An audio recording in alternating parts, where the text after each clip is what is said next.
যমুনা সেতু পার হওয়ার পরে পশ্চিম প্রান্তে এসে আবারও একটি ব্রেক দিয়েছিলাম।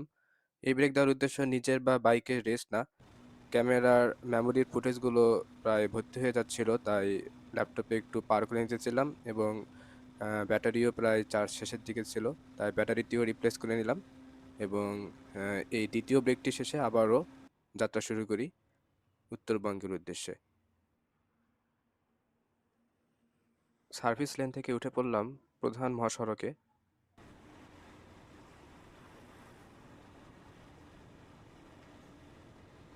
এবং এটি হচ্ছে দ্বিতীয় পার্ট। প্রথম পার্টটি অলরেডি আপলোড করা আছে এবং যেহেতু প্রথম পার্টে অডিওতে একটু প্রবলেম হয়েছিল, তাই এই পুরো বাকি ভিডিওটিতেই ভয়েস ওভার দেওয়ার চেষ্টা করব। আমার এই যাত্রাপথে টোটাল 6টি জেলাকে পাড়ি দিতে হবে। এর মধ্যে শুরু করেছিলাম ঢাকা হতে, এরপরে যে গাজীপুর, এরপর টাঙ্গাইল, এরপর যমুনা সেতু পেরিয়ে সিরাজগঞ্জ, এরপর বগুড়া এবং তারপরে গাইবান্ধা জেলার কিছু পার্ট এবং এরপরেই দিনাজপুর।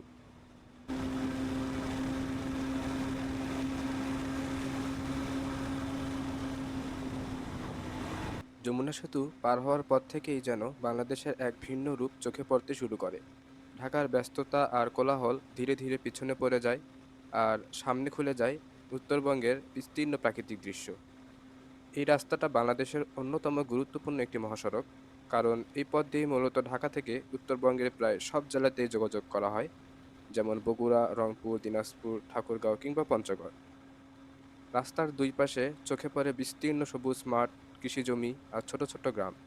বিশেষ করে এই সময়টায় ধান ক্ষেত আর ফসলের জমিগুলো রাস্তার পাশ দিয়ে দারুণ এক দৃশ্য তৈরি করে। যত সামনে এগোনো যায়, ততই রাস্তার পরিবেশটা বদলাতে থাকে। ঢাকার তুলনায় এখানে যানজট একেবারেই নেই, বাতাসও অনেকটা নির্মল মনে হয়। এই পথ একদমই ফাঁকা থাকে, মাঝে মধ্যে চলতে দেখা যায় বড় বড় ট্রাক, দূরপাল্লার বাস আর অন্যান্য পণ্যবাহী যানবাহন। কারণ উত্তরবঙ্গের কৃষিপণ্য, শাকসবজি এবং বিভিন্ন পণ্য দেশের বিভিন্ন অঞ্চলে পৌঁছানোর জন্য এই মহাসড়কটি সবচেয়ে গুরুত্বপূর্ণ পথগুলোর একটি। এই পুরো রুটটা মূলত এশিয়ান হাইওয়ে নেটওয়ার্কের সাথে সংযুক্ত, তাই দেশের অর্থনৈতিক এবং বাণিজ্যিক দিক থেকেও এই রাস্তাটি গুরুত্ব অনেক বেশি। এভাবেই ধীরে ধীরে আমরা এগিয়ে যাচ্ছি উত্তরবঙ্গের একটি গুরুত্বপূর্ণ সংযোগস্থল হাতিকুমরুল গোল চত্বরের দিকে। আর কিছুক্ষণের মধ্যেই আমরা পৌঁছে যাব সেই জায়গায় যেখান থেকে উত্তরবঙ্গের বিভিন্ন জেলার রাস্তাগুলো আলাদা হয়ে গিয়েছে।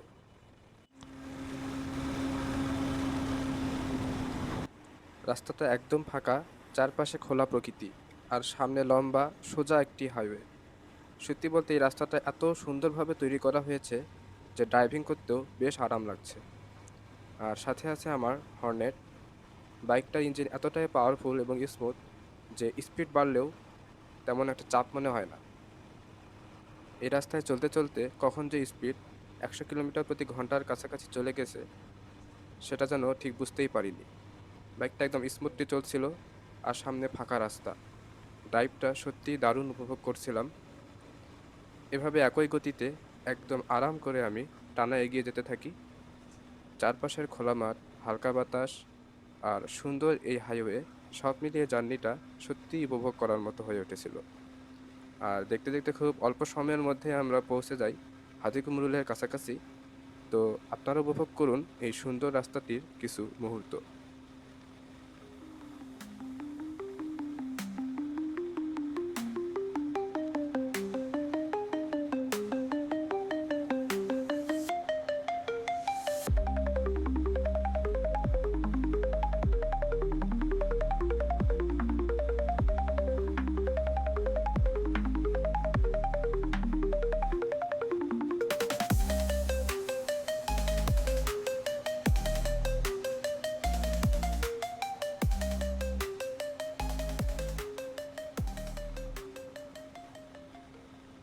পৌঁছে গেছি প্রায় হাতিকুমরুল গোল চত্বরের কাছাকাছি, আর কিছুক্ষণের মধ্যে আমরা প্রবেশ করব।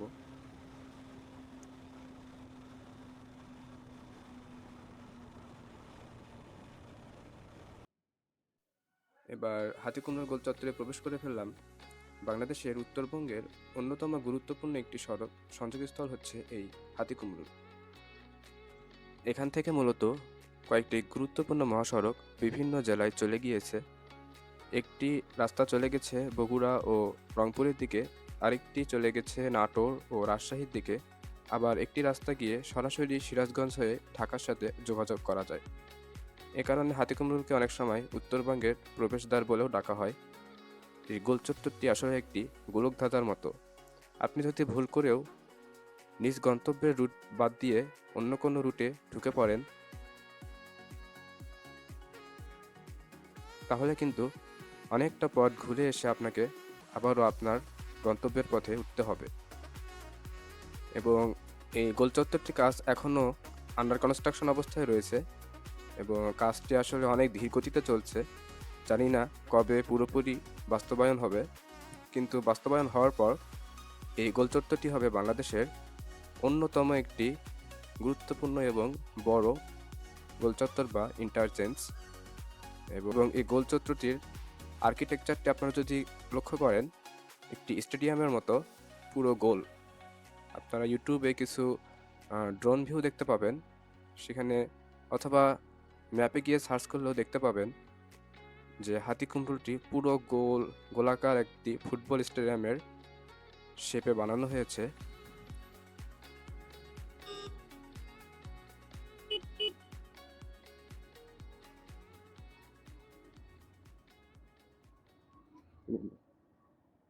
ভাই বগুড়া কি এটা?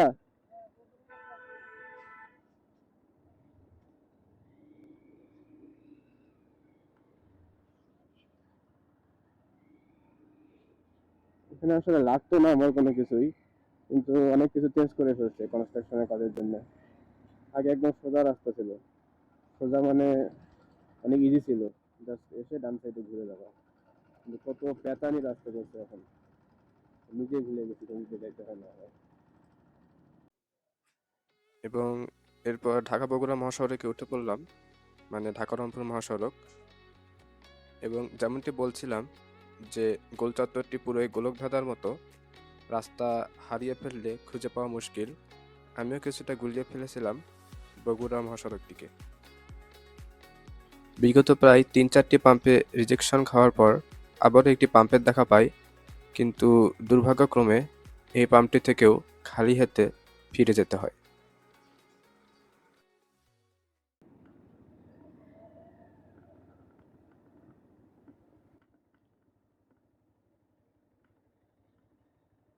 তেল আছে? আছে? নাই?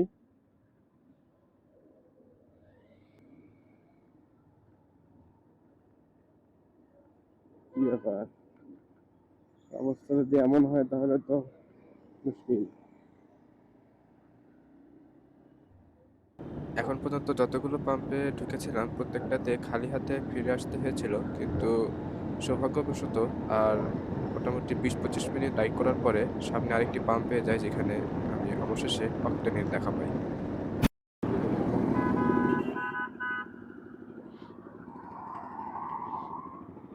দেখি এখানে অকটেন আছে কিনা।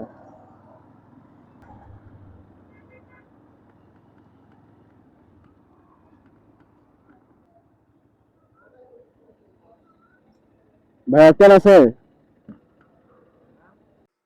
আমার নিজের একটা প্রবলেম আছে, সবসময় মনে হয় যে কোনো একটা কিছু ছাড়লাম কিনা বা রেখে আসলাম কিনা। মাঝখানে ব্যাগ একবার খুলেছিলাম, যার কারণে আবারও চেক দিতেছিলাম যে সবকিছু ব্যাগে সঠিকভাবে ঢুকাইছি কিনা। এবং আমি যেহেতু মাইলেজের হিসাব রাখি, তাই অডোমিটারের ফোন দিয়ে একটি পিক তুলে নিলাম, পরবর্তীতে হিসাব করতে সুবিধা হবে।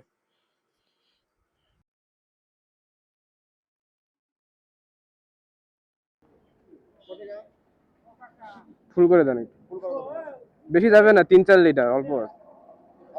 কত দিবেন? আচ্ছা দেন ৩ লিটার। ৩-এর থেকে একটু বেশি পড়বে, একটু দেন হালকা।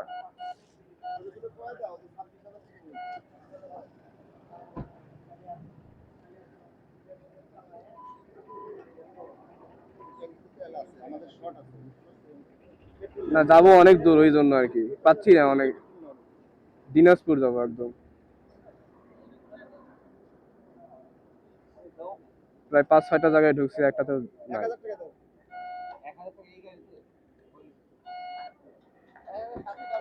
কত দিয়েছেন? 3 লিটার।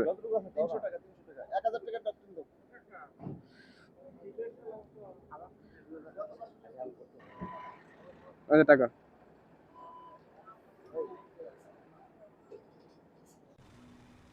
এবং অবশেষে এখানে তেল পাই। কিন্তু আমি আমার বাইকটি নেওয়ার পর থেকে এর আগ পর্যন্ত কখনো ট্যাঙ্কি ফুল করা ছাড়া তেল নিতাম না। এর মানে এই না যে আমার অনেক টাকা, আসলে মাইলেজের হিসাব রাখার জন্যই এটি করতাম। কিন্তু এখানে এসে এটা একটু ব্রেক হয়ে গেল। তারা 3 লিটার, না 3 লিটার না, 300 টাকার তেল দিয়েছিল। তারপরেও যেখানে তেলই পাওয়া যাচ্ছিল না সেখানে অবশেষে পাইলাম, এটি অনেক বেশি। তো এবার আবারও গন্তব্যের দিকে এগিয়ে চলেছি।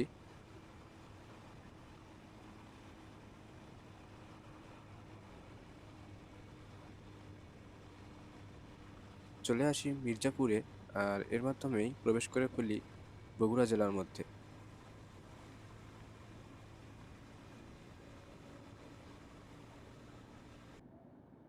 এই জায়গায় আসলে সবসময় আমার ভার্সিটির পাশের বাজারটার কথা মনে পড়ে, শেরুয়া বাজার।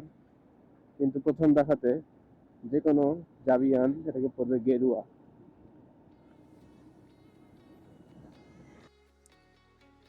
এখন চলে আসলাম বগুড়া জেলার শেরপুর উপজেলায়। বগুড়ার নাম শুনলেই সবার আগে যেটি মনে আসে সেটি হচ্ছে বগুড়ার বিখ্যাত দই। আর এই বিখ্যাত দইয়ের ঐতিহ্য আর সূচনা কিন্তু মূলত এই শেরপুর থেকেই। অনেক আগে থেকেই শেরপুর এলাকায় তৈরি হওয়া দই তার স্বাদ ও মানের জন্য বেশ জনপ্রিয় হয়ে ওঠে। পরে ধীরে ধীরে সুনাম ছড়িয়ে পড়ে পুরো বগুড়া জেলা জুড়ে। আর আজকে বগুড়ার দই বাংলাদেশের অন্যতম বিখ্যাত একটি মিষ্টান্ন হিসেবে পরিচিত।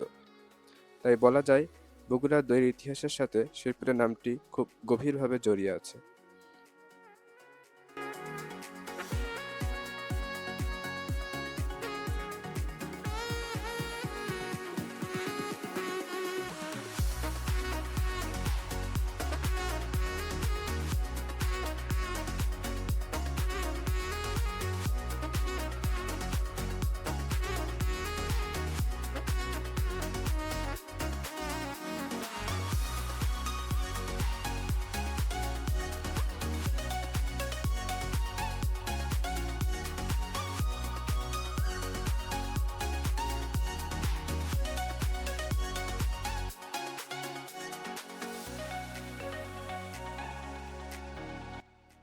দেখতে দেখতেই চলে আসি আরিয়া বাজার, যেখান থেকে মূলত বগুড়া ক্যান্টনমেন্ট এরিয়াটি শুরু।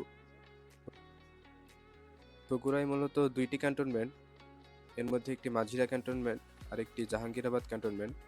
এর মধ্যে মাঝিরা ক্যান্টনমেন্টটি একদম শহরের মধ্যে এবং মাঝিরা ক্যান্টনমেন্টটি শহর থেকে একটু সাইটে।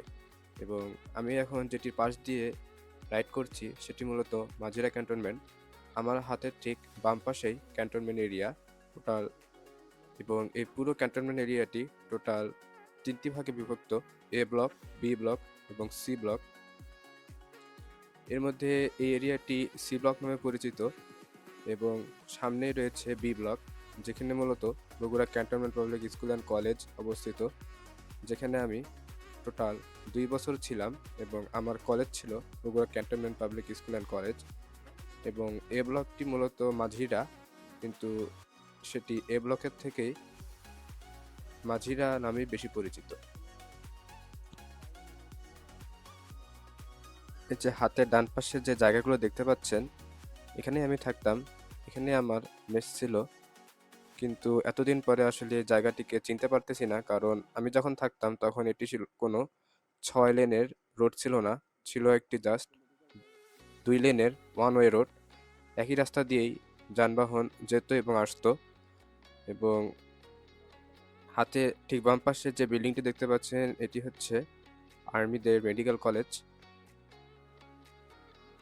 আমরা এখান থেকে সিএনজি নিতাম এবং কলেজের সামনে গিয়ে নামতাম যদি কখনো ক্লাসে দেরি হয়ে যেত, আর না হলে হেঁটেই পার হইতাম। এবং এখন রাইড করছি ঠিক বি ব্লক বাজারের সাইড দিয়ে। হাতের বাম পাশে নিচের দিকে বি ব্লকের বাজারটি অবস্থিত, যেখান থেকে আমরা বাজার করতাম, কিন্তু উপর দিয়ে চলে যাওয়াতে এটি দেখা যাচ্ছে না। এবং ধীরে ধীরে আমরা চলে আসলাম আমার college Bogura cantonment public school and কলেজের দিকে। বাসে যাতায়াত করলে সবসময় এই জায়গাটির অপেক্ষায় থাকতাম কখন কলেজের পাশ দিয়ে যাব, এক নজর তাকিয়ে দেখতাম। কিন্তু এবার যেহেতু বাইক নিয়ে যাচ্ছি, তাই অবশ্যই দাঁড়ানোর চেষ্টা করব নিজ কলেজের সামনে।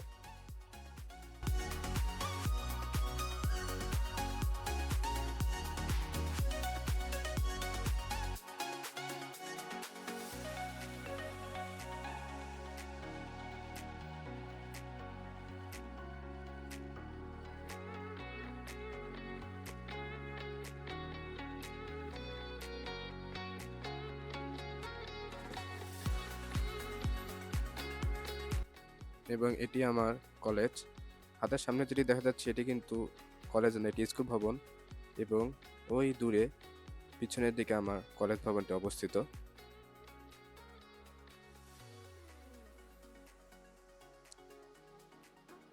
এবং এখানে বলছিলাম যে এখানে আসার পর থেকেই একটা ফিল হইতো যে নিজ এলাকায় এসে পড়েছি।